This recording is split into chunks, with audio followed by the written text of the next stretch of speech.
കേന്ദ്ര സർക്കാർ കർഷകർക്കായി നടപ്പിലാക്കുന്ന പ്രധാനപ്പെട്ട പദ്ധതികളിൽ ഒന്ന് തന്നെയാണ് PM കിസാൻ സമ്മാൻ നിധി യോജന. ഈ പദ്ധതിയുടെ ആനുകൂല്യങ്ങൾ ലഭിക്കുന്നതിന് eKYC, land seeding, Aadhaar seeding എന്നിവ ചെയ്യണമായിരുന്നു. അതിനു പുറമെയാണ് ഇപ്പോൾ കർഷക രജിസ്ട്രിയിൽ പേര് ചേർക്കണമെന്നുള്ള നിർദ്ദേശം വന്നിട്ടുള്ളത്. ജൂലൈ 31 വരെയാണ് ഇതിലേക്ക് പേര് ചേർക്കാൻ സാധിക്കുന്നത്. കൃഷിഭവൻ മുഖാന്തരവും അക്ഷയ കേന്ദ്രങ്ങൾ വഴിയും കോമൺ സർവീസ് സെന്റർ വഴിയും ഇതിൽ പേര് ചേർക്കാൻ സാധിക്കുന്നതാണ്. കൂടാതെ സ്വന്തമായും ഇതിൽ രജിസ്റ്റർ ചെയ്യാം. കാർഷിക സേവനങ്ങൾ വേഗത്തിലാക്കാനും കർഷകർക്ക് ആധാർ അധിഷ്ഠിത യൂണിക് ID കാർഡ് ലഭ്യമാക്കുന്നതിനും ഡിജിറ്റൽ കർഷക രജിസ്ട്രിയിൽ നടപ്പാക്കാനാണ് കേന്ദ്ര സർക്കാർ ഒരുങ്ങിയിട്ടുള്ളത്. സ്വന്തമായി കൃഷിഭൂമിയുള്ളവരും PM കിസാന്റെ ആനുകൂല്യങ്ങൾ ലഭിക്കുന്നവരും ഇക്കാര്യങ്ങൾ തീർച്ചയായും ചെയ്യേണ്ടതാണ്. ഇതിൽ രജിസ്റ്റർ ചെയ്യുമ്പോൾ കർഷകരുടെ വിളകൾ സംബന്ധിച്ച വിവരങ്ങൾ ഇതിൽ ഉണ്ടാകുന്നതാണ്. രാജ്യത്തെ കർഷകരെ സംബന്ധിച്ചുള്ള എല്ലാ വിവരങ്ങളും അടങ്ങുന്ന സമഗ്രമായ ഡിജിറ്റൽ വിവരശേഖരമായി ഇത് മാറിയേക്കാം. കേരളത്തിൽ ഇത് നടപ്പിലാക്കുന്നത്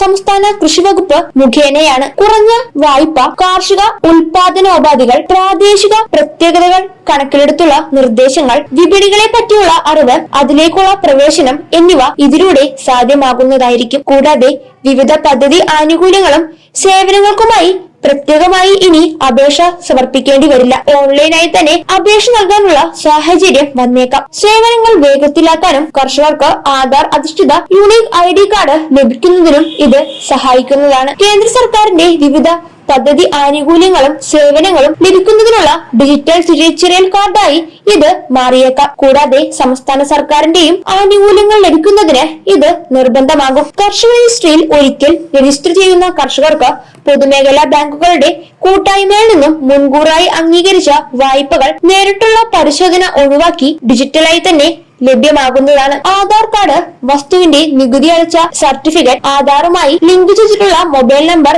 എന്നിവയാണ് ഇതിലേക്ക് ആവശ്യമായിട്ടുള്ള പ്രധാന രേഖകൾ. സ്വന്തമായി കൃഷിഭൂമി ഉള്ളവരും PM കിസാന്റെ ആനുകൂല്യങ്ങൾ ലഭിക്കുന്ന കർഷകരും ഈ കാര്യങ്ങൾ നിർബന്ധമായും ചെയ്യേണ്ടതാണ്. തുടർന്നും ആനുകൂല്യങ്ങൾ കൃത്യമായി ലഭിക്കണമെങ്കിൽ ഇവ തീർച്ചയായും ചെയ്യണം. PM കിസാൻ സമ്മാൻ നിധി പ്രകാരം കർഷകർക്ക് പ്രതിവർഷം 6000 രൂപയാണ് ലഭിക്കുന്നത്. ഇപ്പോൾ 19 ഗഡുക്കളുടെ വിതരണം. ഇതുമായി ബന്ധപ്പെട്ട കൂടുതൽ വിശദാംശങ്ങൾ കൃത്യമായി മനസ്സിലാക്കിയതിനു ശേഷം ഇക്കാര്യങ്ങൾ എല്ലാവരും ശ്രദ്ധാപൂർവം ചെയ്യേണ്ടതാണ്.